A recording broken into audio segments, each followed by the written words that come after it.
प्रभू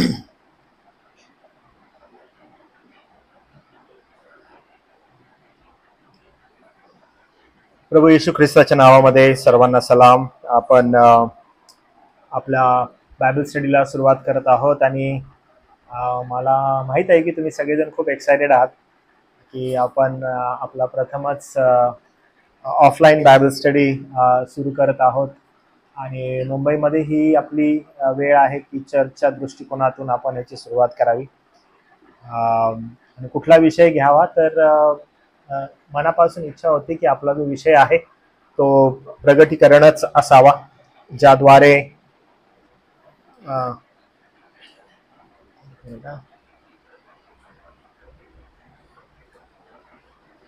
okay, आवाज येत आहे आता?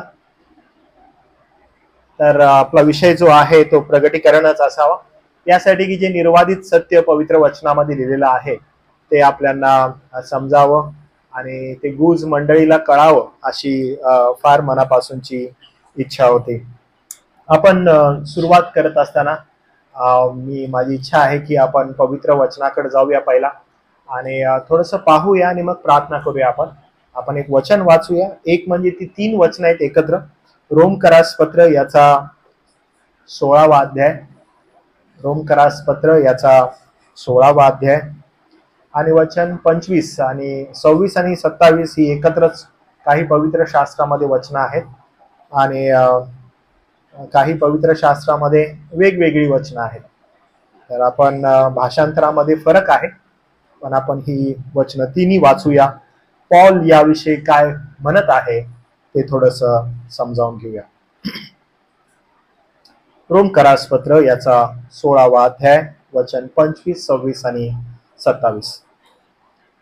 आता माझ्या सुवार्तेप्रमाणे व जे गुज युगानुयुग गुप्त ठेवलेले होते, परंतु आता प्रगट झाले आहे आणि सर्व राष्ट्रातील लोकांस त्यांनी विश्वासाधीन व्हावे म्हणून सनातन देवाच्या आज्ञेने संदेष्ट्यांच्या लेखाच्या द्वारे कळवले आहे.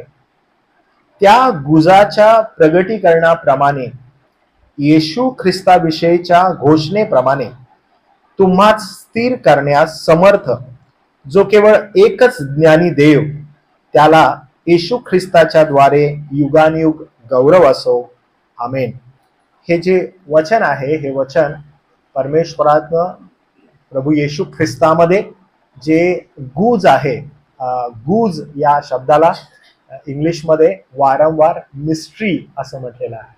आणि ज्यावेळेस आपण गुज किंवा मिस्ट्री हा शब्द आठवतो किंवा त्याविषयी विचार करायला लागतो तर आपल्याला दिसतं की काहीतरी गुप्त आहे, गहन आहे आणि जे कुणालाच कळवलेलं नाही. तर ते प्रगट कुणाला जर होतं किंवा करण्यात येतं तो व्यक्ती अत्यानंदित असतो. तर हे गुज जे आहे प्रगटीकरणाचं जर पाहायला गेलं तर it is very easy to read and to understand. ठीक आहे, असं म्हणजे वाचायला गेलं तर खूप असं सोयीस्कर आणि सोपं दिसत आहे. जर आपण एक जो अँगल आहे तो अँगल मी तुम्हाला सांगेन की कोणत्या अँगलनं आपण पाहिलं तर दिसतं की एकदम सोयीस्कर आणि सोपं आहे. पण ह्याच्यामध्ये नेमकं दानियेलाचं पुस्तक, हेजेकियेलाच्या पुस्तकाचा काही भाग, यशायाच्या पुस्तकाचा काही भाग, विशेष करून संदेष्टांची जी ग्रंथ आहेत त्या ग्रंथांचा काही काही भाग याच्यामध्ये समाविष्ट करण्यात आलेला आहे. म्हणून ते समजावयास थोडं थोडं कधी कठीण जातं, कारण त्याची जी वचनं एकमेकांमध्ये गुंतलेली आहेत त्याचं अर्थविवरण करत असताना, त्याचं इंटरप्रिटेशन ज्याला आपण म्हणतो इंग्लिशमध्ये, ते करत असताना थोडासा कठीण वेळ जातो. आपण मंडळीच्या दृष्टिकोनातून काय करणार आहोत की आपल्या मंडळीचा जो विश्वास आहे, ठीक आहे, हे फार महत्वाचं आहे बरं का. अनेक शिक्षण प्रगटीकरणाच्या पुस्तकाच्या द्वारे आजूबाजूला आहेत आणि मग त्याच्यामध्ये आपण अनेकदा आपलं जे विचारशक्ती आहे ती वेगवेगळ्या दृष्टिकोनातून आपण पाहतो. प्रगटीकरणाकडे पाहत असताना प्रभू येशू ख्रिस्ताचं येणं कधी आहे याविषयी प्रश्न आहे, त्यानंतर तो कसा येणार आहे त्याविषयी प्रश्न आहे, त्यानंतर तो पहिला येणार आहे, त्यानंतर छळाला सुरुवात आहे की तो अजून येऊनच गेलेला आहे असं काही जणांचं म्हणणं आहे. काही जणांचं म्हणणं आहे की आपण आता सध्याचा जो काळ आहे तो महासंकटाचा काळ आहे आणि त्यातून आपण चाललेलो आहोत. वेगवेगळ्या लोकांची वेगवेगळे विश्वास आहेत आणि त्या विश्वासा आधारित प्रगटीकरण शिकवण्यात येतं. काही वेळेस प्रगटीकरण शिकवत असताना भीतीदायक शिकवण्यात येतं. म्हणजे फुल अशी भीती जी असते ती मनामध्ये भीती निर्माण होते आणि मग आपण भिवून गोष्टी ज्या आहेत त्या स्वीकारायला सुरुवात करतो. तर आपण मूळ हे पाहणार आहोत की विश्वास काय, मंडळीचा आपला विश्वास काय आहे, प्रभू येशू ख्रिस्ताच्या येण्यासंदर्भात विश्वास काय आहे, आणि ज्याला थिओलॉजिकल टर्म मध्ये एस्केटॉलॉजी असं म्हणतात, तर ती आपण एकंदरीत या संपूर्ण आपल्या जर्नीमध्ये शिकणार आहोत. मला खरंच ठाऊक नाही की याला किती वेळ लागणार आहे, आणि कारण आपल्या स्पीडवर निर्भर आहे, प्रश्नोत्तरावर निर्भर आहे की याला आपला वेळ किती जाणार आहे. पण माझी इच्छा अशी आहे की आपण लवकरात लवकर हे पुस्तक पूर्ण करावं आणि ज्याद्वारे मंडळीची आध्यात्मिक उन्नती होईल त्या दृष्टिकोनातून याच्याकडे आपण पाहावं. तर सगळ्यात पहिला आपण प्रभूच्या चरणाजवळ जाऊ. जे वचन वाचलेलं आहे, जे गुज आहे, त्या संदर्भात आपल्याला शिकवणारा, मार्गदर्शन करणारा फक्त पवित्र आत्मा आहे. जो काही अभ्यास कदाचित मी केलेला असेल आणि तो कदाचित पूरक नसेल, मार्गदर्शन करणारा पवित्र आत्मा आहे, कारण तो लेखकच आहे. आणि लेखक जर आपल्याला मार्गदर्शन करतो तर आपण यथायोग्य रीतीनं त्याचं अर्थविवरण करू शकतो आणि मग योग्य रीतीनं आपण त्याच्या लागू करण्यापर्यंत जाऊ शकतो. तर या संपूर्ण प्रवासामध्ये देव आपण आपल्याला सहायता करावी, मदत करावी, त्याच्या पवित्र आत्म्याचं मार्गदर्शन आपल्याला द्यावं आणि त्यानं त्याचं गौरव करून घ्यावं, अशी प्रभूचरणी आपण प्रार्थना करूया. तर आपण 2 मिनिटं थोडं शांत राहू. तुम्ही पण आपल्या मनामध्ये प्रार्थना करा की देवापानं हे समजण्यास आपल्याला मार्गदर्शन करावं, हे कळण्यास देवापानं आपल्याला कृपा पुरवावी. म्हणून आपण प्रार्थना पण करूया, आपले डोळे बंद करू, प्रभूच्या चरणाजवळ जाऊया, विनंती सादर करू आणि म्हणू की देवबापा हे पुस्तक समजण्यास तू आम्हाला सहायता कर आणि मदत कर. आपले डोळे बंद करू, प्रभूच्या चरणाजवळ जाऊया.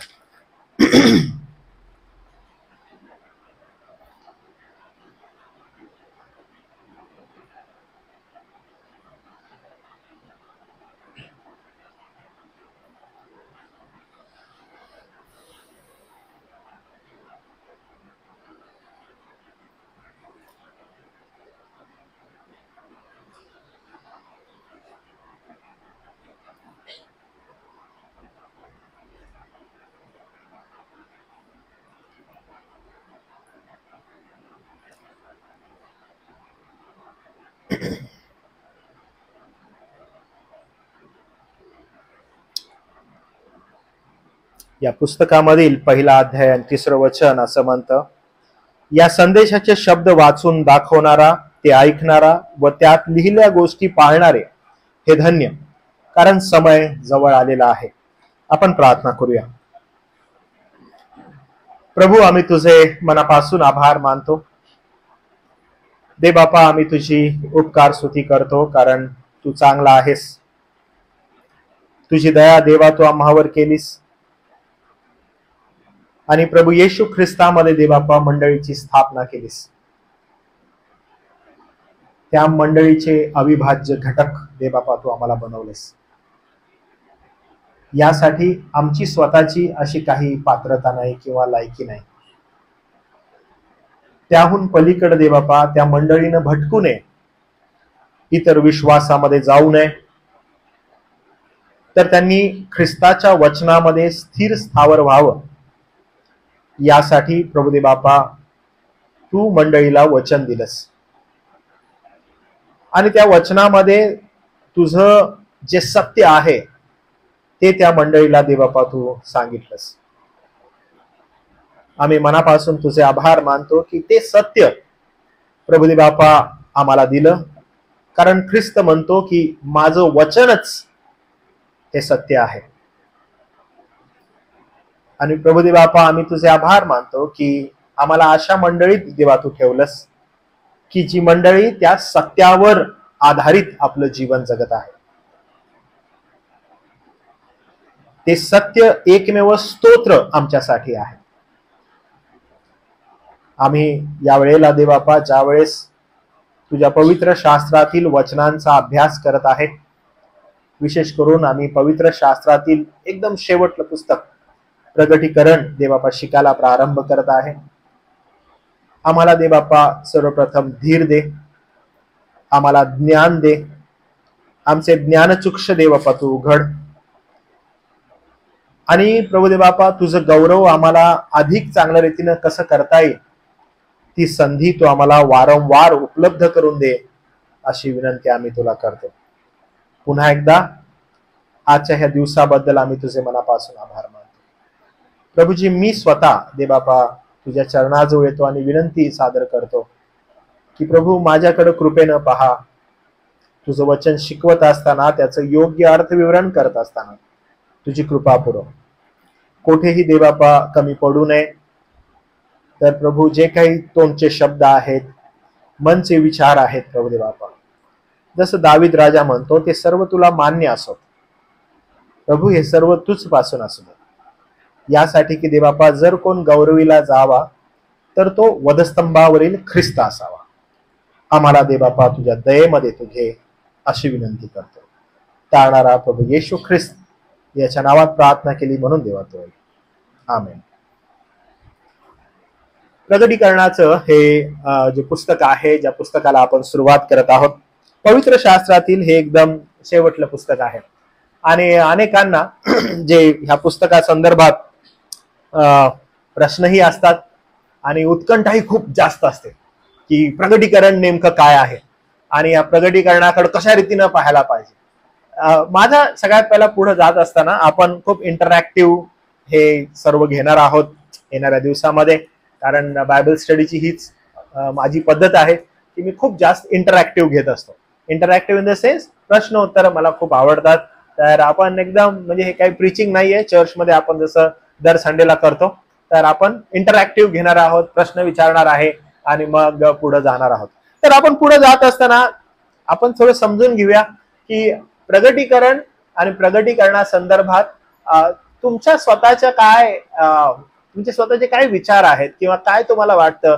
हे पुस्तकाचं नाव ऐकलं तुम्हाला काय नक्की समजतं किंवा काय काय तुमच्या लक्षात येतं, काय तुमच्या समोर येतं. कदाचित तुम्ही कुठे शिकलेलं आहात, काही ऐकलेलं आहे, तर तुमच्या नक्की लक्षात पटकरून काय येतं. प्रथम जे दर्शनी येतं तर काय येतं सगळ्यात पहिलं तुमच्या डोक्यामध्ये ज्यावेळेस प्रगटीकरण हा शब्द आपण ऐकतो किंवा विचार आपल्याला येतात. पहिल्या सगळ्यात येतं की दुसरं येणं कसं आहे, असं. अजून कुठलं पिक्चरायझेशन तुमच्या डोळ्यासमोर येतं? परमेश्वराचं दुसरं येणं, प्रभू येशू ख्रिस्ताचं. ओके, चित्र अजून एक येते की प्रगटीकरण म्हटल्या पांढऱ्या घोड्यावरचा एक असा कोणीतरी पुरुष असा आपल्याला दिसतो. बरं, अजून काय आठवतं तुम्हाला? असं प्रगटीकरण म्हटल्या पट करून असं डोळ्यासमोर काय येतं का काहीच नाही येत? प्रगटीकरण म्हटलं की स्वर्ग येतो. अच्छा, हा,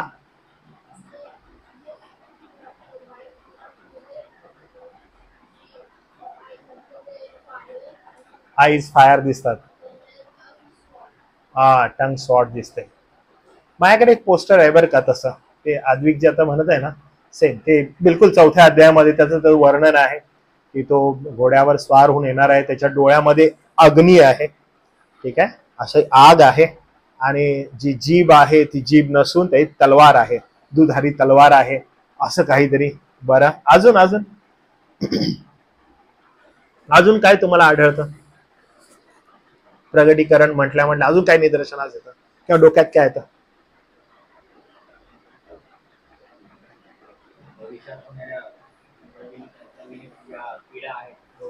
हो, पीडा, रोगराई वगैरे त्या आठवतात. बरं, सगळं असं लक्षात येतं. ओके, तुम्हाला अशी भीती वाटते? अशी भीती वाटते? कधी वाचलंय तुम्ही प्रगटीकरण? वाचण्याचा कधी प्रयत्न केला? वाचलंय पूर्ण ते मी नंतर राहूया, पण तुम्ही वाचण्याचा प्रयत्न केला? ओके, किती अध्याय तुम्ही वाचले असतील त्याचे? हा, तरी किती अध्याय? म्हणजे 4 अध्यायामध्ये म्हणजे मंडळांना जे शिक्षण आहे तिथपर्यंत. नंतर थोडस गडबड गोंधळ होतो, समजायला थोडं कठीण जातं, मग ते राहून जातं. बरोबर आहे. आणि पुढे गेल्यावर काय आढळतं तुम्हाला तिथं माहित आहे? तुम्हाला अजून काय आढळतं?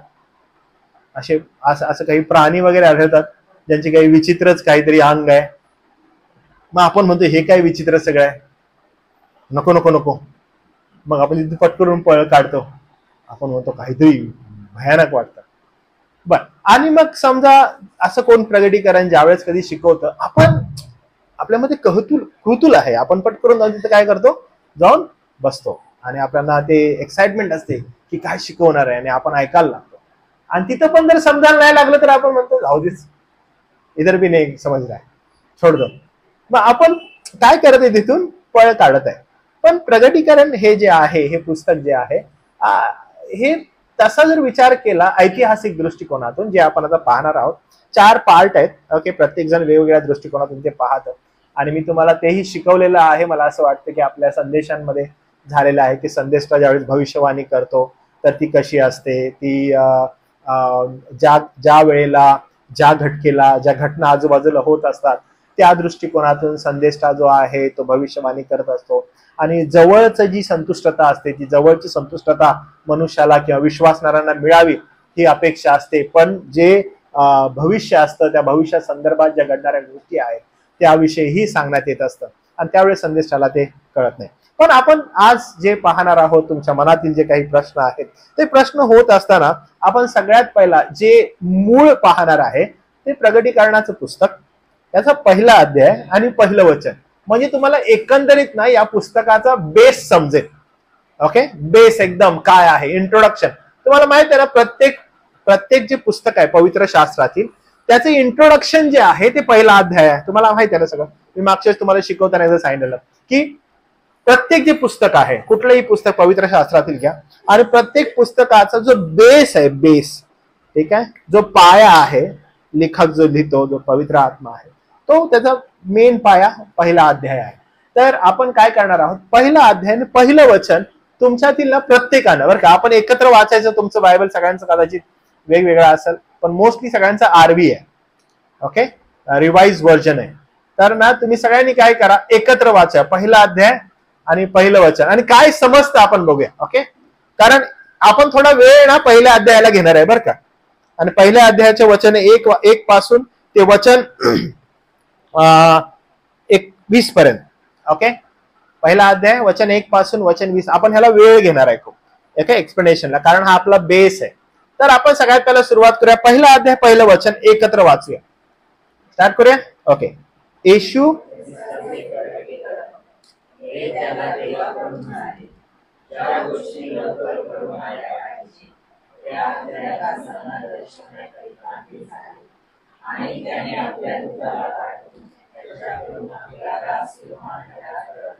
बस. आपण हे पहिलं वचन आहे तुमचं आरवीचं. ओके, मी आता ओवी मध्ये वाचतो, लक्ष द्या बरं का. सेमच आहे पण थोडंसं ह्याच्यामध्ये वेगळं पण आहे. बघूया इथं काय लिहिलं, येशू ख्रिस्ताचं प्रगटीकरण.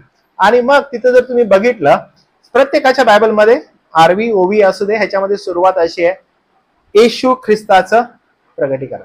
तर या पुस्तकाचं, ओके, या पुस्तकाचं तुमच्या बायबलमध्ये असणारे हेडिंग बघा, योहानाला झालेले प्रगटीकरण असं आहे तुमच्या बायबलमध्ये का फक्त प्रगटीकरण लिहिलंय? ओके, योहानाला झालेले प्रगटीकरण असं लिहिलेलं आहे. ओके, आणि योहानाला झालेले प्रगटीकरण, योहान पवित्र आत्म्यानं संचारित झालेला आहे आणि तो लिहायला सुरुवात करतो. आणि लिहितो काय, तो काय लिहितो? Very good. म्हणजे या पुस्तकाचा, प्रगटीकरण पुस्तकाचा, तुम्हाला माहिती आहे हिरो कोण आहे? येशू ख्रिस्त. ओके, त्याच्या बाहेर हे पुस्तक नाहीये. ओके, येशू ख्रिस्ताच्या बाहेर हे पुस्तक आहे का? अजिबात नाही. मग तो प्राणी, हा प्राणी, मग हे गडबड, ती गडबड, आणि मग अमुक तमुक नाही.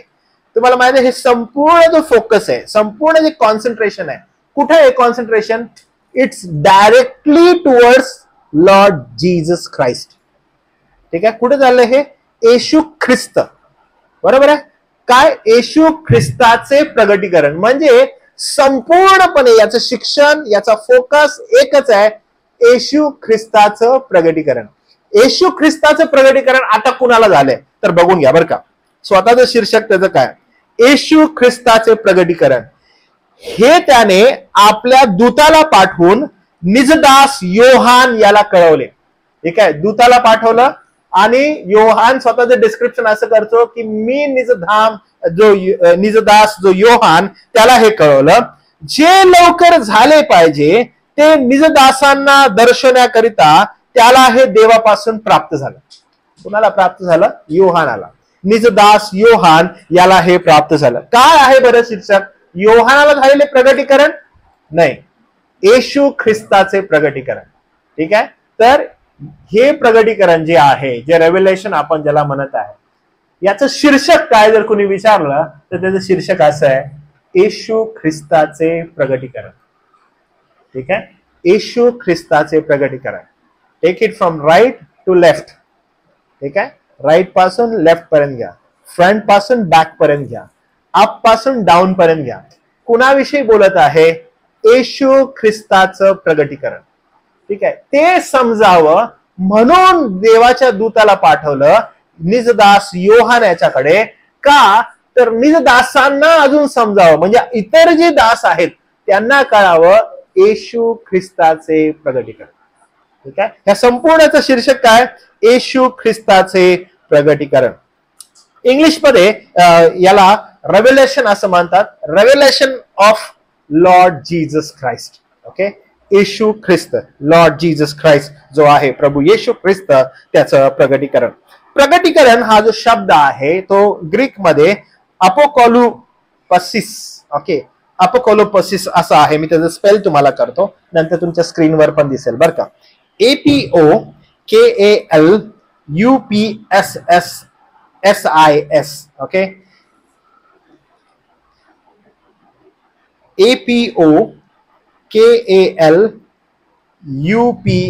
APOKALUPSIS.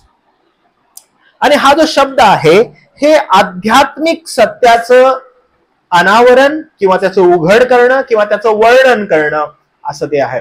बरं, ठीक आहे का. हा जो ग्रीक शब्द आहे, हा ग्रीक शब्द नेमका काय करत आहे की जे आध्यात्मिक सत्य आहे, पवित्र शास्त्राचं जे आध्यात्मिक सत्य आहे त्याला काय करतो? तो उघड करत आहे किंवा त्याला तो मोकळं करत आहे, त्याला प्रगटीकरण म्हणतात. हा शब्द पवित्र शास्त्रामध्ये 3 वेळेस वापरलाय, जे आपण स्टार्टिंगला रोमकरासपत्र याचा 16वा अध्याय 15, 25, 26, 27 वाचलं, त्याच्यामध्ये या शब्दाचा उल्लेख आहे. त्याच्यानंतर पुन्हा गलतीकरासपत्र 1 अध्याय 12 वचन तुम्ही काढा बरं, त्याच्यामध्ये पण प्रगटीकरण हा शब्द आहे. गलतीकरासपत्र 1 अध्याय 12 वचन, त्यामध्ये तुम्हाला हा शब्द पुन्हा दिसतो प्रगटीकरणासंदर्भात. काय आहे बरं? एपोकॉलुसिस.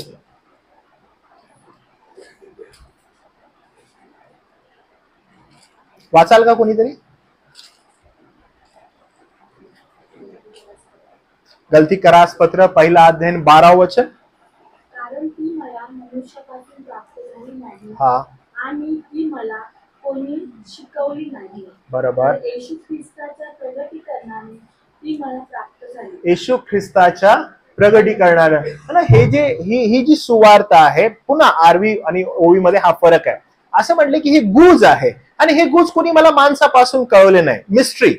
ओके. ही मिस्ट्री जी आहे ती मला मनुष्यापासून नाही तर देवाच्या प्रगटीकरणाच्या द्वारे प्राप्त झालेली आहे. आणि म्हणतो हे देवानं मला प्रगट केलेलं आहे. प्रगट करणं हे अत्यंत महत्वाची गोष्ट आहे, आणि ही गोष्ट आपल्याला दिसते पुन्हा एकदा या ठिकाणी की प्रगट झालेली आहे असं म्हणतो. इफिसकरासपत्र पुन्हा याचा 1 अध्याय 17 वचन, त्यानंतर 3 अध्याय आणि 3 वचन, याही वचनामध्ये प्रगटीकरण या शब्दाचा उल्लेख आहे.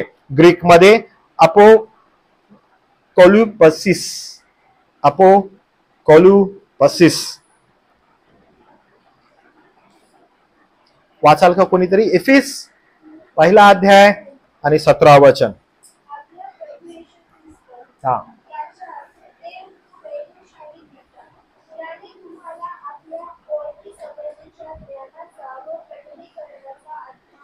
बरोबर आहे की त्यानं काय करावं? तुम्हाला प्रगटीकरणाचा आत्मा द्यावा असं तो म्हणतो. म्हणजे तो म्हणत आहे की हे तुम्हाला प्राप्त व्हावं, हे तुम्हाला समजावं. काय आहे बरं? तर आध्यात्मिक सत्य उघड करणं. ठीक आहे. आध्यात्मिक सत्य उघड करणं. जर समजा एखादं या ठिकाणी जे तुम्ही बसलेले आहात आणि एखाद्याचं गुपित मला ठाऊक आहे बरं का, एकदम एखादं गुपित मला ठाऊक आहे, आणि ते गुपिताविषयी तुम्ही सगळेजण जे या ठिकाणी बसलेले आहात ते उत्सुक आहात. तुम्हाला ठाऊक आहे की XYZ हा जो पर्सन आहे, ही जी व्यक्ती आहे, ह्याच्या जीवनामध्ये अनेक अशा गोष्टी आहेत पण त्या उघड नाहीयेत, आणि तुम्ही त्याच्याविषयी फार तुमच्या मनामध्ये इंटरेस्ट आहे, तुमच्या मनामध्ये एकदम अशी भावना आहे की आम्हाला ते कळावं, आम्हाला ते समजावं.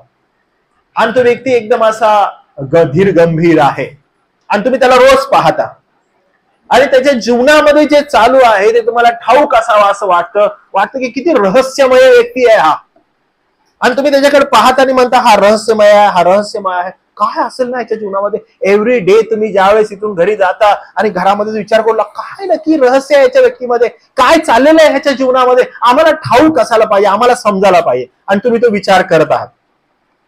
आणि मग ते जे सत्य आहे त्याचं गहन जी गोष्ट आहे ती मला ठाऊक आहे, त्याचं गुज मला ठाऊक आहे.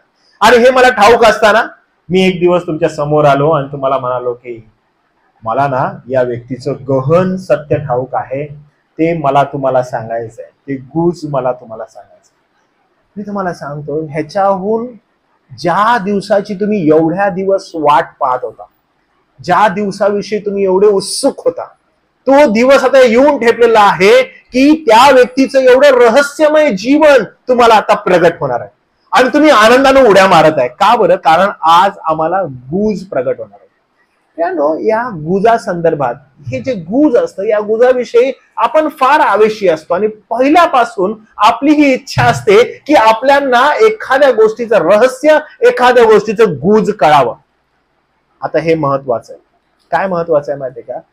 इथं येशू ख्रिस्त त्याचं स्वतःचं गुज, त्याचं स्वतःचं रहस्य ते रिव्हील करत आहे.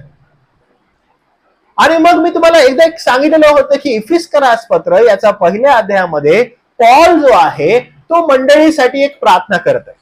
ओके, ते प्रार्थना मी तुम्हाला दाखवतो. आणि देन म्हणून मी म्हटलं स्टार्टिंगला ज्यावेळेस सुरुवात करत होतो की लेट्स प्रे टुगेदर.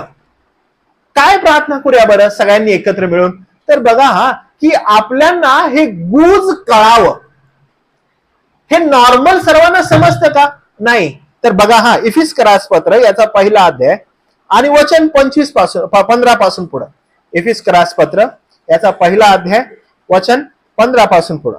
आणि त्यानंतर लगेच आपण काय करणार आहोत, अध्याय 3 मध्ये पण जाणार आहोत बरं का. तिथली पण प्रार्थना आपण बघणार आहोत. पहिला आपण अध्याय 1 वचन 15 पासून पुढे. ओके, इथं तो काय म्हणत आहे जरासं बघा. तो म्हणतो, यास्तव प्रभू येशूवर तुम्हामध्ये जो विश्वास आहे आणि जे प्रेम तुम्ही सर्व पवित्र जनांसंबंधाने व्यक्त करिता, ठीक आहे, त्याच विषयी ऐकून तुम्हाविषयी मी उपकार मानिता राहत नाही. मी आपल्या प्रार्थनेत तुमची आठवण करून असे मागतो की. पॉल मंडळीसाठी ही विनंती करत आहे. ओके, काय विनंती आहे बघा. तो म्हणतो असे मागतो. काय मागत आहे? तो म्हणतो आपला प्रभू येशू ख्रिस्त याचा देव वैभवशाली पिता याने तुम्हास आपल्या ओळखी संबंधाने ज्ञान व प्रगटीकरण याचा आत्मा द्यावा. तुम्हाला कळत आहे तो काय म्हणत आहे? की हे जे गुज आहे, हे जे गुज आहे, हे गुज आपल्याला कळावं. कसं कळेल बरं? गुज कसं कळेल? कसं कळेल बरं गुज? आता हे एवढं गहन गुज आहे, हे गुज कळावं असं म्हणत आहे. ओके, याविषयी असं म्हटलंय की पूर्वी होऊन गेलेले जे महान सेवक त्यांनाही हे गुज ठाऊक नव्हतं असं पॉल म्हणतो. ते गुज देवानं आम्हा प्रेषितांना कळवलं असं पॉल म्हणतो. म्हणजे येशू ख्रिस्त आणि येशू ख्रिस्ताविषयीचं असणारं गुज हे आम्हाला कळवलं आणि आम्ही आता मंडळीला कळवलं असं तो म्हणतो. आता ते गुज मंडळीला समजावं अशी इच्छा आहे. म्हणून आपण प्रगटीकरण ज्यावेळेस घेत आहे, माझी ना तुम्हा सगळ्यांना एक विनंती आहे, हे सगळ्यांनाच समजेल का? नाही. इथून कदाचित मी खूप प्रयत्न करेन तुम्हाला समजावून सांगण्याचा. सर्वांनाच कळेल का? नाही. पण प्रार्थना जी पौलाने केलेली आहे मंडळीसाठी ती ही आहे की देवानं तो आत्मा तुम्हाला द्यावा, की त्याचं ज्ञान आणि त्याचं प्रगटीकरण तुम्हाला ते प्राप्त व्हावं, ते मला प्राप्त व्हावं, की आपण ते शिकावं, आपण ते समजावं. कारण हे अत्यंत महत्वाची गोष्ट आहे जी आपण शिकायला जात आहे. म्हणून तुमचं ज्ञानचक्षु तुम्ही एकदम जागृत ठेवा बरं का.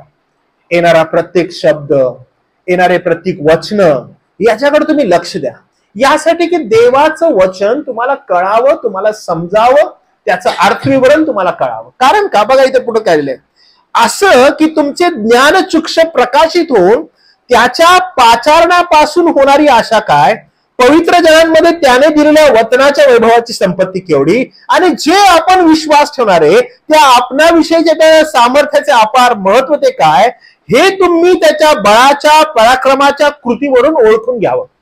When the spirit will arrive in you.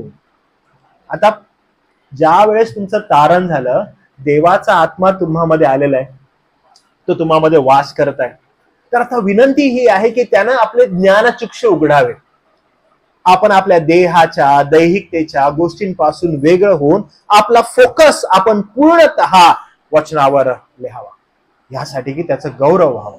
ठीक आहे, आपला फोकस त्या ठिकाणी असणं फार गरजेचं आहे. म्हणून आपण ज्यावेळेस प्रगटीकरण म्हणतो, प्रगटीकरण म्हणजे काय की सत्याचं आवरण काढणं.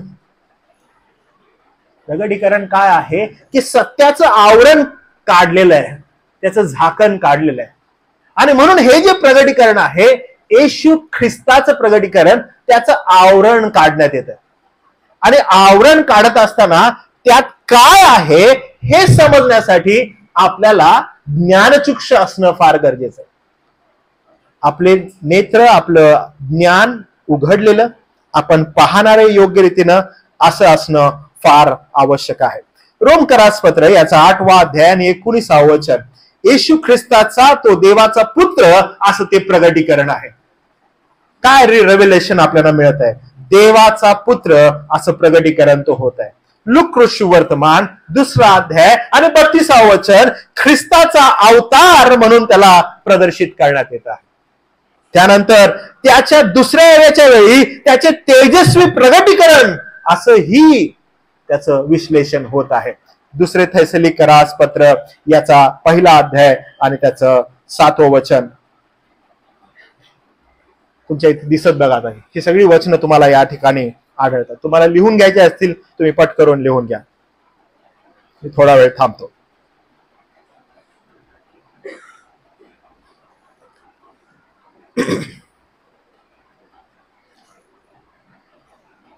हेच आहे का? जी पवित्र शास्त्रामध्ये तुम्हाला जर आढळलं तर जी काही नावं आहेत ना पुस्तकांची, ओके, त्याच्यामध्ये जर तुम्ही बघितलं की पुस्तकांच्या पवित्र शास्त्रातील प्रत्येक पुस्तकाच्या थोडंसं विपरीत याचं नाव आहे. प्रत्येक पुस्तकांची नावं, प्रत्येक पुस्तकाचं विश्लेषण हे त्या ठिकाणी सांगितलेलं आहे. पण ज्या वेळेस आपण प्रगटीकरणाकडे येतो त्याचं स्वतःचं एक वेगळं शीर्षक आहे. वेगळं शीर्षक काय? येशू ख्रिस्ताचं प्रगटीकरण हे ते पुस्तक आपल्याला सांगतं. म्हणजे काय की या पुस्तकात जे प्रगट करते, जे अनावरण करते, ते दुसरं तिसरं काही नसून जे झाकण काढत आहे ना ते काहीच नाहीये. ते काय झाकण निघत आहे माहितीये का? आता समजा येशू ख्रिस्ताचं प्रगटीकरण असं या पुस्तकाचं नाव आहे आणि आता हे प्रगटीकरण म्हटलेलं, आता ह्याचं झाकण काढण्यात येत आहे. ओके, तर तुम्हाला काय वाटतं आतमध्ये काय आहे बरं? आता बघा हे झाकण आहे, आतमध्ये तुम्ही सगळेजण इंटरेस्टेड आहात आत काय बघायला, आणि आता आपण ते आवरण जे आहे ते निघणार आहे. तर तुम्हाला काय वाटतं त्या त्या त्या त्या वेसलमध्ये नेमकं काय? त्या वेसलचं झाकण ज्यावेळेस आपण काढतोय, आपण ह्या वेसलचं झाकण आता काढणार आहे. बरं, आतमध्ये काय बरं? मौल्यवान आहे. Very good. अजून काय वाटतं तुम्हाला? असं झाकण आपण काढलं, आता हे प्रगटीकरण आपण म्हणत आहे, येशू ख्रिस्ताचे प्रगटीकरण, आणि हे आता वेसलच्या आतमध्ये, आणि हे वेसलचं झाकण ह्याचं अनावरण आता आपण करणार आहोत, हे आता काढणार आहे. आत काय आहे? Something special. ओके, अजून काय आहे त्याच्यामध्ये? येशू ख्रिस्त आहे, पण तो कसा दिसत आहे तुम्हाला सांगा? आवरण निघाल्यावर त्याच्यामध्ये जो येशू आहे तो कसा असणार आहे असं तुम्हाला वाटतं?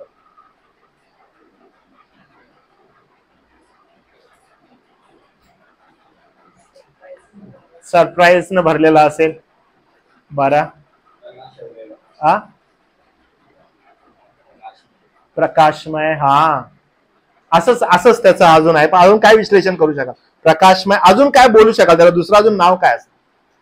जेव्हा झाकण तुम्ही काढाल, आतमध्ये जे रहस्य आहे, जे गहन आहे, जे गुज आहे, ते आता तुम्हाला रिव्हील होणार आहे.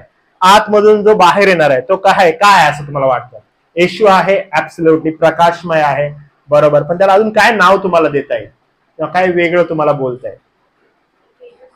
तेजस्वी, बरोबर. गौरवी, गौरवानं मंडित असणारा येशू. म्हणजे ह्या संपूर्ण पुस्तकामध्ये ज्यावेळेस याचं आवरण आपण काढणार, वन बाय वन गोष्टी आपण ज्यावेळेस रिव्हील होणार, आपल्याला येशू ख्रिस्ताचं प्रगटीकरण ज्यावेळेस आपण शिकणार, आपल्याला येशू जो आहे तो कसा दिसणार आहे माहितीये का? गौरवानं मंडित असा येशू दिसणार आहे. एव्हरी टाइम आपण ज्यावेळेस येशूकडे पाहू, येशू कसा दिसेल तुम्हाला? गौरवी. आणि त्या येशूला आपण ह्या पुस्तकात पाहणार आहोत. म्हणजे प्रगटीकरणाकडे पाहत असताना आपला जो दृष्टिकोन आहे ना, तो दृष्टिकोन नेमका काय आहे, कसा आहे? तर जेव्हा आपण ते रिव्हील करू, जेव्हा आपण तिथं झाकण काढू, तो येशू दिसेल. पण तो येशू कसा असेल? तर गौरवानं मंडित. एव्हरी टाइम आपण येशूची विषयी शिकणार, he is with lots of glory. गौरवानं मंडित असणारा येशू. आणि त्या येशूकडे आपण वारंवार पाहणार आहोत. या येशूकडे पाहत असताना त्याच्या अंतिम विजयाबद्दलची सत्य, पवित्र शास्त्राचा उर्वरित भाग केवळ उल्लेख करतो. काय उल्लेख करतो? शेवटला, की कसा तो येणार, कसा तो असणार, काय असणार. पण इथून स्टार्ट करत असताना, as soon as will open it, will see his glory. Every time येशू विषयीच्या प्रगटीकरणाच्या द्वारे स्पष्टपणे त्याचं जे ऐतिहासिक दृष्टिकोन आहे, धर्मशास्त्रीय दृष्टिकोन आहे, हे सर्व आपण पाहत असताना प्रगटीकरण जे आहे ते आपल्याला देवबाप, ऐतिहासिक असो किंवा धार्मिक असो, कुठलाही दृष्टिकोन असो, त्या दृष्टिकोनातून पाहत असताना जेव्हा आपण येशूकडे पाहतो, तो गौरवाने मंडितच आपल्याला दिसणार आहे, नथिंग एल्स. म्हणून आपण one by one, step by step पुढे जात असताना येशू ख्रिस्त, गौरवी येशू ख्रिस्त म्हणूनच आपण बघणार आहे. आपण अजिबात याविषयी चुकायला नको. हे प्रगटीकरण कुणाचं आहे? हे प्रगटीकरण येशू ख्रिस्ताचं आहे. आपण थोडंही चुकून आपलं लक्ष दुसरीकडे इतरत्र जायला नको. हो, मग तो महासंकटाचा काळ, अरे रे रे रे, अरे मग ना ते अमेरिका सध्या असेल बरं का, हे राज्य. ओ सध्या आम्हाला वाटतं कदाचित पोप असेल बरं का. ओ आम्हाला वाटतं की किती मोठं कठीण वेळ असणार आहे. लक्षात घ्या, आपण कुठंही अशा ट्रॅप मध्ये अडकणार नाही. Okay, what we are going to see in this book, we are going to see Lord Jesus Christ, प्रभू येशू ख्रिस्त. ह्याच्याशिवाय दुसरं काहीच नाही. आपण वारंवार प्रत्येक जी गोष्ट पाहणार, क्राइस्ट सेंटर्ड, येशू ख्रिस्त, वधस्तंभावर खेळला येशू ख्रिस्त, दुसरं काहीच नाही. आपण दुसरं काहीच जमेस धरणार नाही. या पुस्तकामध्ये एक उघड करणं, एक अनावरण करणं, प्रगटीकरण करणं, त्याचा सर्व उपयोग म्हणजे प्रगटीकरण जे आहे ते करत असताना जे गहन आहे, जे गुप्त आहे, ते काय होत आहे? फक्त रिव्हील होत आहे. ओके, काय रिव्हील होत आहे? मी तुम्हाला म्हटलं की ऍज सून ऍज, सगळ्यात पहिला आपण स्टार्ट केलं बघा, येशू ख्रिस्ताचं प्रगटीकरण. डन. ओके, देन आपण म्हटलं की ओके ठीक आहे, एक वेसल आहे आणि आता अनावरण होत आहे, काढण्यात येत आहे. आणि मी ज्या झाकण काढत आहे, त्या झाकणातून काय बाहेर येणार आहे? गहन सत्य, प्रभू येशू ख्रिस्त. फक्त आता काय आपण अनावरण करत आहे? गौरवी प्रभू येशू ख्रिस्त. Each and every step of his गौरवी प्रभू येशू ख्रिस्त, त्याचं फुल ग्लोरिफिकेशन, ते आपण येणार आहे. ते येत असताना काय आहे की एखादं लपलेलं गहन गुप्त काय होत आहे? दृश्यमान होत आहे. म्हणजे ते काय होत आहे? आपल्याला दिसत आहे. आणि हीच गोष्ट आपल्याला पाहणं आवश्यक आहे. लक्षात घ्या, या पुस्तकाचा लेखक कोण आहे आता? ओके, या पुस्तकाच्या लेखकाविषयी ना काही लोकांची जी म्हणणं आहेत, विचार आहेत ना, ते फार असे वेगवेगळे आहेत. काही लोक म्हणतात की योहान जो आहे ना, तो प्रभू येशू ख्रिस्ताचा शिष्य आहे, ज्यांना ऑलरेडी 3 पत्र लिहिले आहेत, एक गॉस्पल लिहिलं आहे, तो योहान नाही बरं का. काही लोक म्हणतात वेगळा योहान आहे. पण या पुस्तकामध्ये ज्यावेळेस आपण वाचतो, आपल्याला एक गोष्ट मात्र एकदम परखडपणे जाणवते की 4 वेळा लेखक जो स्वतः योहान आहे, तो स्वतःला योहान म्हणून इंट्रोड्यूस करतो. आणि दुसरा योहान नाही बरं का, तो तोच योहान म्हणून इंट्रोड्यूस करतो ज्याने 3 पत्राने एक गॉस्पल लिहिलेलं आहे. तोच योहान म्हणून स्वतःला तो सादर करतो. कारण का? त्यांच्या लिखाणाची पद्धत बिलकुल सेम. कारण या पुस्तकामध्येच हा जो योहान आहे, हा योहान त्याच्या gospels in the sense what, शुभवर्तमान, त्या शुभवर्तमानामध्ये जे प्रभू येशू ख्रिस्ताला उपमा देतो त्याच उपमा तुम्हाला आणि मला प्रगटीकरणाच्या पुस्तकात दिसतात. उदाहरणामध्ये शब्द, हा शब्दाविषयी तो योहानाच्या शुभवर्तमानात बोलतो, योहानाच्या पहिल्या पत्रात बोलतो. इन द सेम लाईन तो प्रगटीकरणामध्ये पण त्याला शब्द म्हणतो. म्हणून जर ह्याचा लेखक जर कोण आहे तर तो बिलकुल योहानच आहे. तोच योहान भाषांतरामध्ये त्याच्या या शब्द म्हणूनच नाही तर त्याला वधलेला कोकरा किंवा तो अर्पणात येणारा कोकरा असंही संबोधतो. जे त्यानं त्याच्या गॉस्पलमध्ये संबोधलेलं आहे, जे त्याच्या शुभवर्तमानांमध्ये संबोधलेलं आहे, तेच तो पुन्हाही या ठिकाणी संबोधून सांगतो.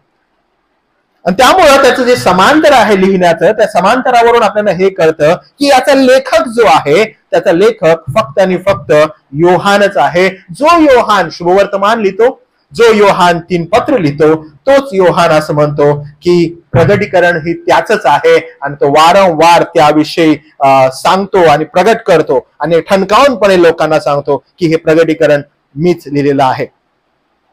प्रगटीकरणाचे एकूण जो दशक आहे तो नेमका दशक कोणता आहे, कोणत्या दशकामध्ये प्रगटीकरण लिहिण्यात आलेलं आहे.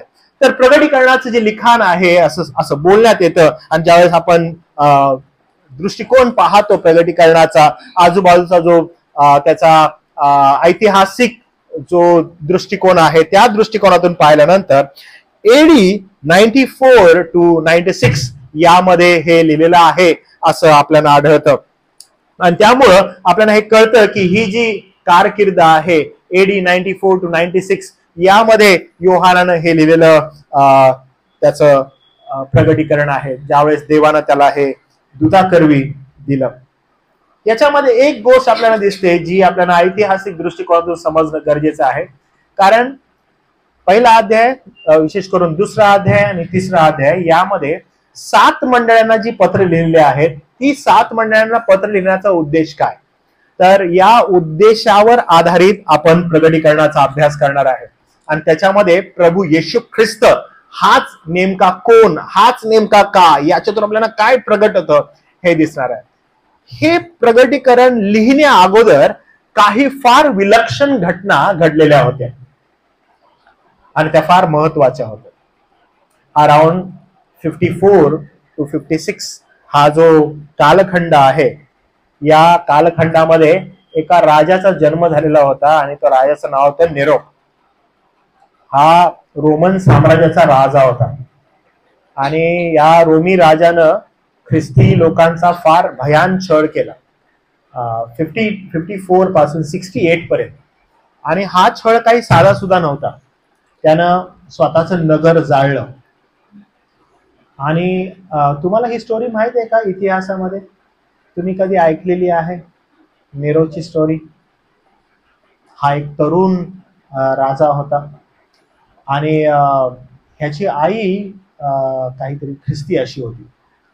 आणि ह्या राजाविषयी असं म्हटलं जातं की हा थोडासा वेडसर होता. यानं काय केलं, यानं त्याचं स्वतःचं अख्खं नगर जाळलं, म्हणजे राज्य जाळलं. आणि ज्यावेळेस लोकांनी आरडाओरड करून नीरोजवळ गेले, नीरोला म्हणाले की आमचं नगर कोणी जाळलं, जाळलेलं होतं ह्यानं स्वतःनं. त्याच्याविषयी मोठ्या मोठ्या कहाण्या पण आहेत की ज्यावेळेस नगर जळत होतं त्यावेळेस हा बासरी वाजत बसलेला होता. आणि ज्यावेळेस लोक त्याच्याकडे आरडाओरड करत गेले आणि म्हटले की आमचं नगर जळलंय, आमचं नगर जळलंय, आम्ही काय करावं, तर त्यानं पट करून एका कम्युनिटीचं नाव घेतलं आणि ते म्हणाले की या कम्युनिटीनं नगर जाळलंय. आणि ती कम्युनिटी होती ख्रिस्ती. आणि मग रोमी लोकांनी ख्रिस्ती लोकांना पकडायला सुरुवात केली आणि त्यांनी प्रत्येक राष्ट्रातील लोकांना, ख्रिस्ती जे आहे त्यांना पकडायला सुरुवात केली आणि त्यांना मारायला सुरुवात केली. आणि या कालखंडामध्ये प्रभू येशू ख्रिस्ताचे स्वतःचे शिष्य 12 मधील तेही याच कालखंडामध्ये आपल्याला मृत्युमुखी पडलेले दिसतात. त्याचबरोबर या कालखंडानंतर अराउंड 80 सेंचुरीमध्ये 80 AD मध्ये या आपल्या योहानाला पण पात्मसच्या बेटावर पाठवलं आणि त्या ठिकाणी तो गेला. इथं खूप धरपकड चालू होती आणि अनेक शिष्यांना, अनेक विश्वासणाऱ्यांना पकडून त्यांना मारत होते. आणि ज्या वेळेस या 7 मंडळांना पत्र लिहिण्यात आलेले आहेत तर याचा खूप मोठा प्रभाव तुम्हाला त्या ठिकाणी दिसतो. आणि म्हणून या 7 मंडळांना जी पत्र आहेत ही पत्र फार अद्भुत आणि फार महत्वपूर्ण आहेत, जी आपल्याला आध्यात्मिक दृष्टिकोनातून या प्रगटीकरणाची पार्श्वभूमी समजण्यास मदत करतात. म्हणून हा जो कालखंड आहे हा कालखंड फार वायटल रोल प्ले करतो की नेमकं या कालखंडामध्ये प्रगटीकरण का लिहिण्यात आलेलं होतं. प्रगटीकरण मंडळांना आणि विश्वासणाऱ्यांना किती मोठा धीर होता की ज्या संकटाच्या काळातून मंडळ्या चाललेल्या आहेत, ज्या संकटाच्या काळातून मंडळ्या गेलेल्या आहेत, यामध्ये प्रगटीकरणाचं पुस्तक जे आहे ते मंडळांना एक प्रकारे आत्मिक धीर देणारं, उत्तेजना देणारं असं ते होतं. म्हणून प्रगटीकरणाचं पुस्तक त्यावेळेच्या तात्पुरत्या प्रमाणात असणारे जे काही त्यांचे विचार आहेत ते स्थिर स्थावर होण्यासाठी, त्यांना समजावं की गौरवी देव कोण आहे, येशू ख्रिस्त कसा येणार आहे, येशू ख्रिस्त कसा न्याय करणार आहे, तो त्याच्या मंडळीवर किती प्रेम करतो, हे सगळ्या मंडळांना कळावं, हे सगळ्या मंडळांना समजावं. हा जो कालखंड आहे या कालखंडातून ज्या रीतीनं हे लोक प्रवास केलेले हे सगळ्यांना कळावं या दृष्टिकोनातून प्रगटीकरण. आणि मग हा प्रवासाला सुरुवात होती. म्हणून 94 to 96 AD या कालखंडामध्ये हा जे पुस्तक आहे हे लिहिण्यात आलेलं होतं. डॉमिटेंटच्या कारकिर्दीच्या शेवटी हे पुस्तक लिहिण्यात आलेलं होतं. जो सम्राट होता, निरो सारखा एक सम्राट होता, त्या कारकिर्दीच्या शेवटी हे लिहिण्यात आलेलं होतं. त्याची कारकीर्द 81 पासून 96 पर्यंत होती. निरोची कारकीर्द जी आहे ती 54 पासून 68 AD असली तरी काही युक्तिवाद करणारे लोक आहेत ते या संगती विरोधाभास करतात आणि ते लोक त्याला स्ट्रेच करतात. अभ्यासू जे लोक आहेत त्यांचे म्हणतात की नाही, उद्देश बिलकुल हा होता की निरोने जे केलेलं होतं सम्राट डॉमिटेंट यानं पण तेच केलेलं होतं आणि त्यानं घेऊन जाऊन शिष्यांना पकडून त्यानं जाऊन पुन्हा जेलमध्ये असं टाकलेलं होतं. आणि हे जे आहे इरोनियस जो आहे त्यानं हे घोषित केल्यानंतर, इरोनियस नावाचा एक मोठा शास्त्रज्ञ होता आणि त्याने हे घोषित केलं की प्रगटीकरण जे आहे डोमिशियनच्या राजवटीतच शेवटी लिहिलं गेलं. आणि हा जो डोमिशियन आहे हा अलेक्झांड्रिया, ओरिजन, विक्टोरियस च्या प्रगटीकरणातील सर्वात आधीचे जे लोक होते ज्यांनी भाष्य केलं यांच्यावरती हा इरेनिसन हा होता. आणि ह्याने सांगितलं की नाही नाही, प्रगटीकरण हे बिलकुल 94 to 96 याच कालखंडामध्ये लिहिलेलं आहे. आणि मग आपल्याला दिसतं की हे का लिहिण्यात आलेलं आहे, तर माग जी पार्श्वभूमी आहे ती मंडळी संदर्भात फारच भयान आणि भयावह अशी होती. आणि म्हणून यावेळेस ज्यावेळेस आपण पुढे जाऊ लागतो त्यावेळेस अनेक तर्क वितर्क आपल्याला दिसतात. आणि ते तर्क वितर्क काय आहेत, तर आध्यात्मिकतेची जी आहे ती आध्यात्मिकतेची मंडळांमध्ये बिकॉज ऑफ पर्सिक्युशन, एवढ्या जबरदस्त आणि मोठ्या प्रमाणात पर्सिक्युशन झालेलं होतं निरोच्या कालखंडामध्ये की मंडळांची जी आध्यात्मिक वाढ आहे त्याच्यामध्ये घट होत होती.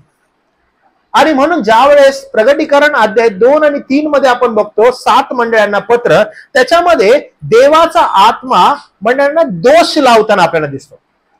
आपल्याला दिसतं की मंडळांना तो दोष लावत आहे आणि मंडळांना दोष देऊन तो सांगत आहे. मला तुम्ही सांगा, प्रगटीकरणाच्या पुस्तकात न बघता बरं का, पहिलं पत्र कुणाला लिहिलंय? इफिस. मला आढळतं आपण काय घेतोय माहितीये सध्या, आपलं कुठलं पत्र चालू आहे? इफिस. इफिसची मंडळी आणि त्याच मंडळीला पहिलं पत्र आहे. तुम्हाला माहिती आहे इफिसला अजून किती पत्र आहेत? इफिसला अजून 2 पत्र आहेत. कुठले आहेत माहिती आहे? पहिलं तिमोथी, दुसरं तिमोथी. कारण तिमोथी हा इफिसचा पास्टर होता. ओके, इथेच नाही, इफिसला अजून एक लिखाण आहे. तुम्हाला माहिती आहे कुठे? प्रेषितांची कृत्य. अहो, इफिसला काय महत्व आहे. आणि आपल्याला दिसत आहे की दोष लावण्यात येत आहे मंडळांना. का बरं? कारण आध्यात्मिकतेची या 7 चर्चेसची आध्यात्मिकतेची घट होत होती. आणि जेव्हा पॉल जो आहे तो 60च्या दशकामध्ये आशिया आणि एशियाच्या या प्रांतामध्ये येऊन त्यानं ज्यावेळेस सुवार्थ प्रसाराला प्रारंभ केला, त्यानं मंडळ्या प्रस्थापित केला, त्याची शेवटली सेवा त्याने केली, चर्चेसला मजबूत केलं, आध्यात्मिक दृष्टिकोनातून रोगी नाही तर निरोगी केल्या. पॉल खूप झटला या आशिया मायनरच्या मंडळांसाठी, खूप फिरला, खूप सेवा केली त्याने त्या ठिकाणी. आणि त्यानं जाऊन वचन सांगितलं. या संपूर्ण कारकिर्दीमध्ये त्यानं जी सुवार्थ प्रसार केले, त्या सुवार्थ प्रसार होत असताना मंडळी जी आहे ते आध्यात्मिक रीतीनं सदृढ होत असताना आढळतं की निरोची कारकीर्द चालू झाली. आणि ज्यावेळेस निरोची कारकीर्द चालू झाली त्याची भयानकता निरोची एवढी होती की मला जस्ट तुम्हाला एक उदाहरण सांगायचं आहे की निरोच्या कारकिर्दीमध्ये तो इतक्या विचित्र प्रकारे ख्रिस्ती मंडळीला छळत होता की तो लोकांना पकडायचा आणि त्यानं जे बांधलेले मोठे मोठे स्टेडियम्स आहेत, रोमी साम्राज्यातील जे मोठे मोठे स्टेडियम्स आहेत, त्या स्टेडियम्स मध्ये तो ख्रिस्ती समुदायाला एकत्र करायचा आणि त्यांच्यावर हिंस्त्र पशु सोडायचा. आणि जे संपूर्ण रोमी लोक आहेत ते आजूबाजूला उभं राहायचे आणि हा सगळा होत असलेला जो मजाक आहे तो मजाक ते पाहायचे, जोर जोरात टाळी वाजवायचे, अत्यानंद करायचे. कारण ख्रिस्ती लोकांवर त्यांचा इतका राग होता, कारण निरोनं अशी वार्ता उडवलेली की हे जे शहर आपलं रोम आहे ते जाळे कोण तर ख्रिस्ती लोकांनी. आणि त्यामुळे ऑलरेडी या रोमी लोकांचा राग ख्रिस्ती लोकांवर होता आणि त्यामुळे अख्खी रोमी लोक ह्यांच्याकडे रागानं बघत होते. आणि त्यामुळे हे लोक त्या ठिकाणी हिंस्रपासूनच्या खाली जायचे. ह्यानं फार कठीण आणि विचित्र अशा शिक्षा त्या ठिकाणी अवलंबल्या. त्या विचित्र शिक्षा एवढ्या होत्या की मनुष्याला दोन्ही पाय फाकून मधून करवतीनं कापलं जायचं. क्रूर शिक्षा. असा गरम गरम डांबर मनुष्याच्या अंगावर टाकायचा, डोक्यापासून ते पायापर्यंत. ज्यावेळेस पडायचं त्यांचं मांस गळायचं आणि लोक बसून टाळ्या वाजवायचे. ख्रिस्ती लोकांनी भयानक छळ सहन केला.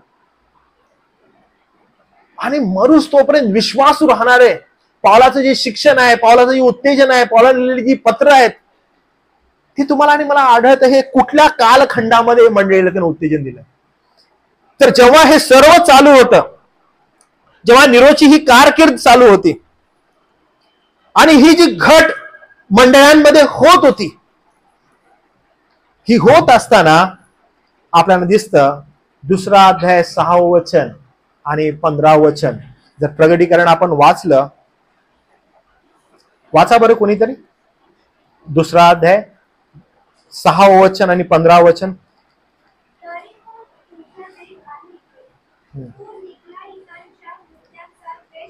हा तुम्हाला दिसत आहे कोण आहे? हा कोण आहे माहिती आहे का तुम्हाला? वाच नाव परत. निकोलाइन्स. हे निकोलाइन्स हा पंथ होता आणि या पंथाचा उदय त्यावेळेस झाला. 15 वचन वाच बरं.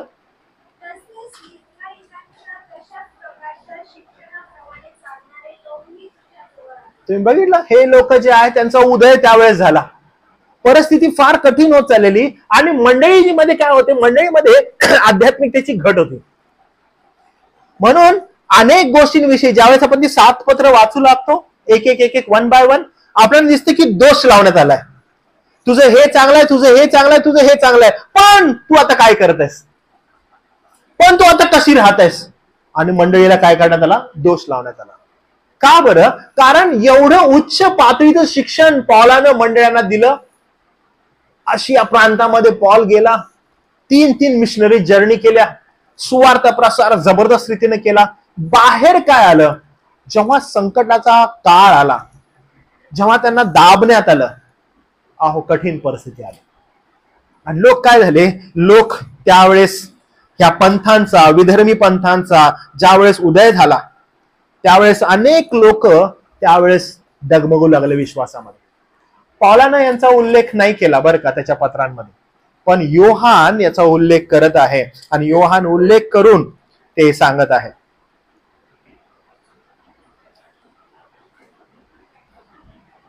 ज्यावेळेस हा निरो राजा होता आणि ह्या निरो राजानं जे काही प्रकार या 68 एडी पर्यंत केले हे फार महाभयंकर होते. आणि मला एक गोष्ट मात्र फार क्लिअर दिसत आहे या ठिकाणी. ज्यावेळेस मी थोडाफार हा अभ्यास करत होतो, मला एक दिसत होतं की देव जो आहे तो एक किती सार्वभौम रीतीनं काम करत होता. देवबाप कशा रीतीनं मंडळीला सदृढ करत होता. निरोची जी राजवट आहे ती ज्यावेळेस आली, आज तुम्ही आणि मी या ठिकाणी बसून प्रभूच्या येण्याविषयी जे काही ऐकत आहोत, शिकण्याचा प्रयत्न करत आहोत, हे सर्व देवबापाच्या सार्वभौमत्वामध्ये कशा रीतीने आहे हे आज आपण जाणतो. हे मंडळीला गहन सत्य कळावं, समजावं, यासाठी हे पुस्तक तुमच्या आणि माझ्यापर्यंत यावं म्हणून हा सर्व जो घटनाक्रम आहे तो होऊ देण्यात आला, की तुम्हाला आणि मला कळावं की येणाऱ्या दिवसामध्ये प्रभूचं येणं हे कशा रीतीने होणार आहे आणि कशा रीतीने आपल्यासाठी ते आशीर्वादित होणार आहे. म्हणून आपल्याला दिसतं की हे जे विधर्मी पंथ आहेत, निकोलायटन्स सारखे हे पंथ त्या ठिकाणी उदयास आले. पौलाने यांचा उल्लेख नाही केला, पण यापैकी इफिसांमध्ये हे लोक नाही आले, पण इतर राष्ट्रांमध्ये हे लोक त्या ठिकाणी गेले आणि त्या ठिकाणी जाऊन त्यांनी वेगवेगळे विश्वास त्या ठिकाणी मंडळांमध्ये पसरवले आणि त्याविषयी त्यांना दटावणं करण्यात आलं. परमेश्वराकडून त्यांना सांगण्यात आलं की तुम्ही हे बरोबर करत नाहीये आणि आध्यात्मिकतेची घट होत गेली. आणि त्यामुळे आपल्याला दिसतं की हे पत्र त्या ठिकाणी लिहिण्यात आलं.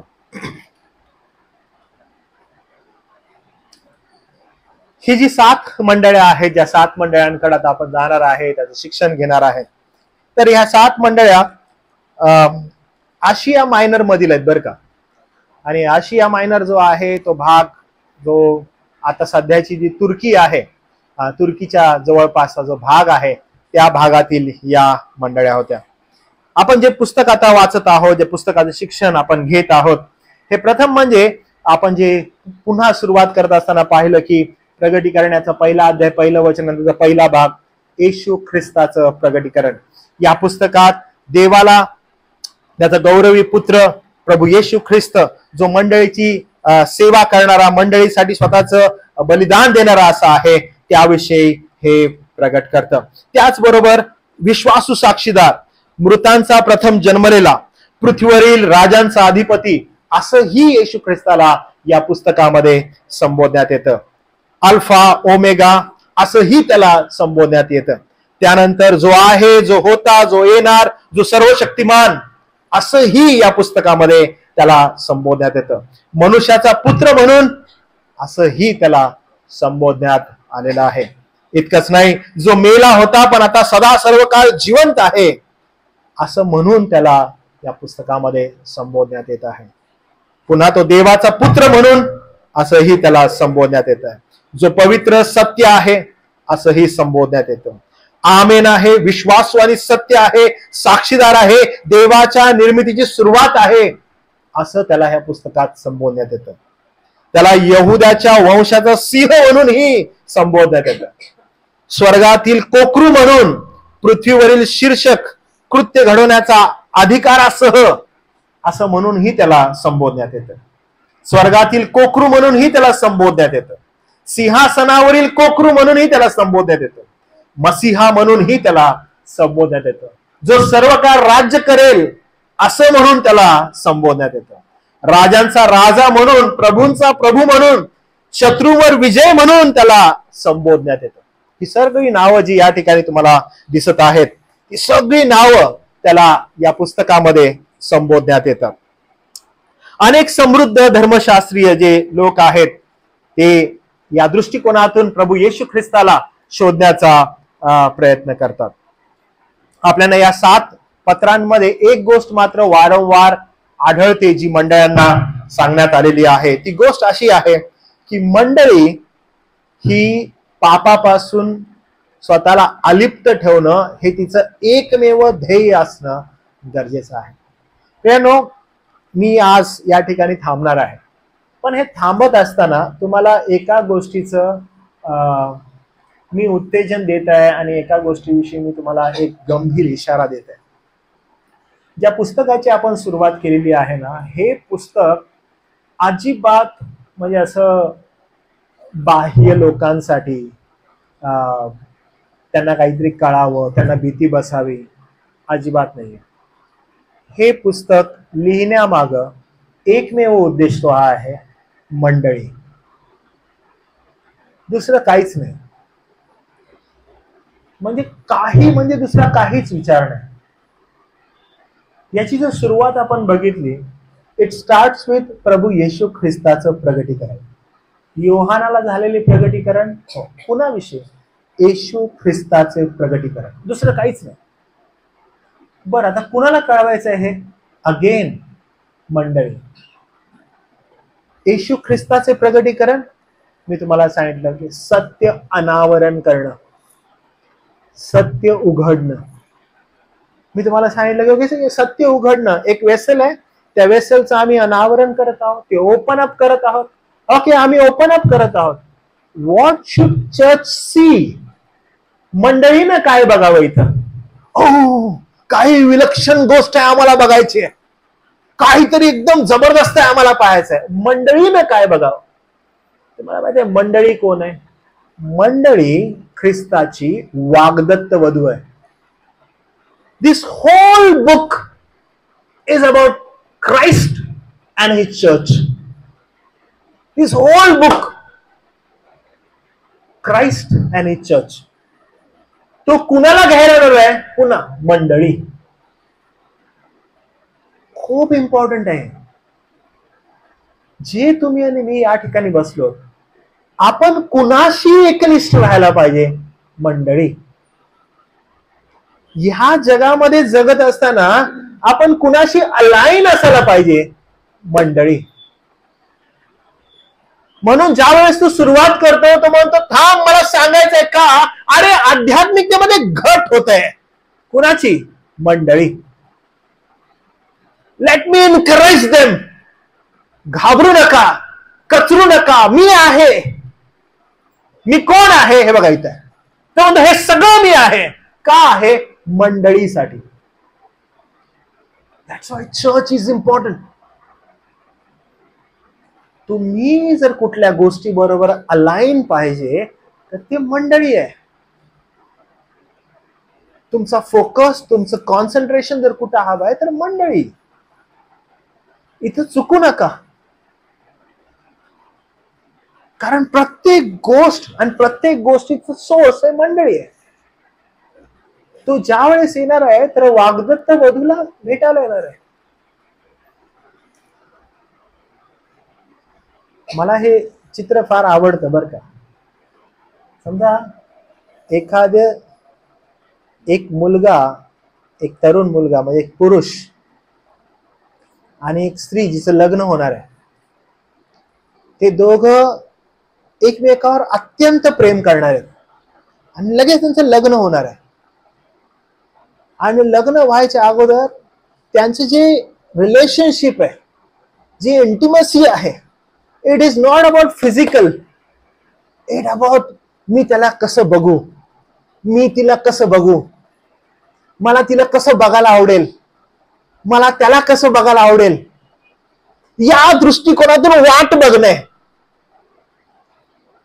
आणि if church wanted to see Christ, तिला कसं बघायचंय, त्याला कसं बघायचं, मी कसं बघू त्या ख्रिस्ताला. म्हणून म्हटलं वेन विल आपण ते त्यावरील जे झाकण आहे ते काढू, त्या वेसलला आम्ही मोकळ करू. मंडळी त्यावर कशी बघत आहे? ही गौरवानं भरलेला आमचा ख्रिस्त, गौरवानं भरलेला माझा प्रभू. मी काय करू आणि कसं करू, मी कसं बघू त्याला. In a same way Christ also sees her like that. ख्रिस्त पण बरोबर असंच मंडळीला बघत आहे की मला तिला असंच बघायचंय. म्हणून ज्या वेळेस या 7 मंडळींना तो लिहितो, तो म्हणतो की हे सगळं तुझ्यामध्ये आहे ग, पण बघ हे नाहीये, ही तू अशी वागत आहे, तू अशी राहत आहे, अशी. माझं एक्सपेक्टेशन काय तुला ठाऊक आहे का? आणि बाकीचे जे अध्याय लिहिलेत ना, it's only because of church. It's only because of church. की how much I love her, मी किती तिच्यावर प्रेम करतो, त्यासाठी मी काय करू शकतो, मी तिचं संगोपन, तिचं संरक्षण मी कसं करणार आहे, हेच तो बोलतो. आज तुम्ही आणि मी पण ज्या वेळेस प्रगटीकरणाकडे पाहत आहोत, it's about Lord Jesus Christ, प्रभू येशू ख्रिस्त. आणि जेव्हा आपण म्हणतो ना प्रभू येशू ख्रिस्त, तेव्हा खरंच प्रभू येशू ख्रिस्त, त्याशिवाय दुसरं काहीच नाही, दुसरं काहीच नाही. आणि प्रभू येशू ख्रिस्त आणि त्याची वाग्दत्त वधू, दुसरं काहीच नाही. दुसरं काहीच आपण जमेस धरायचं नाहीये किंवा शिकायचं नाहीये. तुम्ही, मी, in this world it's about church, मंडळी. म्हणून बाहेर जाऊन आपण तुम्हाला माहित आहे का, आम्ही प्रगटीकरण शिकतोय, शेवटला दिवस येणार आहे बरं का बाबा, जागृत राहा, अमुक कर. नाही, it's about us, it's about us. माझ्याविषयी आहे, मला लिहिलेलं आहे, मला सांगितलेलं आहे, मला कसं राहायचं आहे, मी तुला कसं सांभाळणार आहे, मी तुझ्याकडे कसं येणार आहे, तू मला कशी हवी आहेस. इट्स ऑल अबाउट दिस. हे सगळं त्याविषयी आहे. म्हणून हे शिकत असताना बाहेरच्याला जाऊन प्रिपेअर करायचंय नाही. We need to prepare ourselves. आपण स्वतःला तयार करायचंय. का? आपण त्याला सामोरे जाणार आहे. तो येऊन काय सगळ्यांना चला चला चला घ्यायला आलो तुम्हाला नाही. तो म्हणतो मी येईन आणि माझ्या वधूला घेईन. ठीक आहे. आणि त्यामुळं we need to prepare for ourselves. ठीक आहे. इथं आपण चुकायला नको.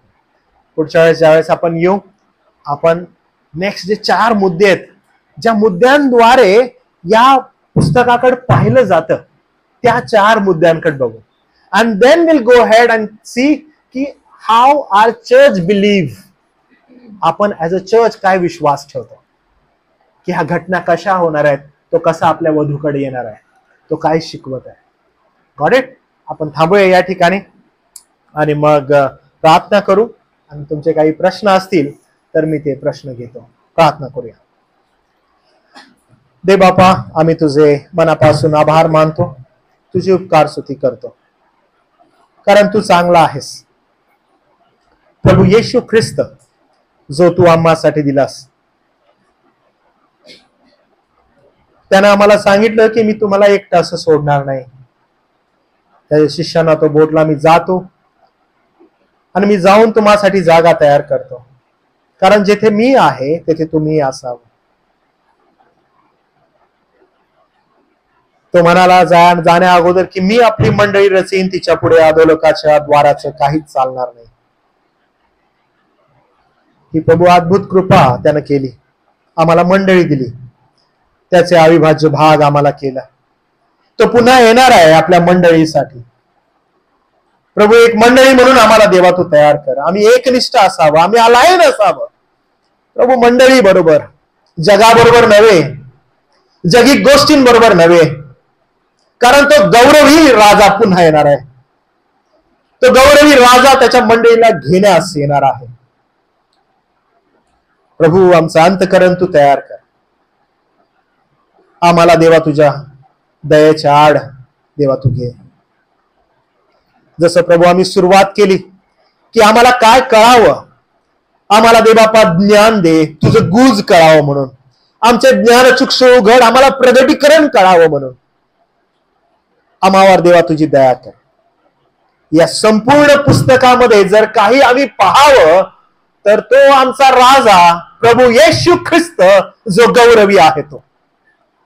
मनापासून प्रभू आम्ही तुझे आभार मानतो की दया तू आम्हावर केलीस. गौरव मान महिमा आम्ही तुला देतो. तारणारा प्रभू येशू ख्रिस्त याच्या नावात प्रार्थना केली म्हणून देवा तू ऐक. आमेन.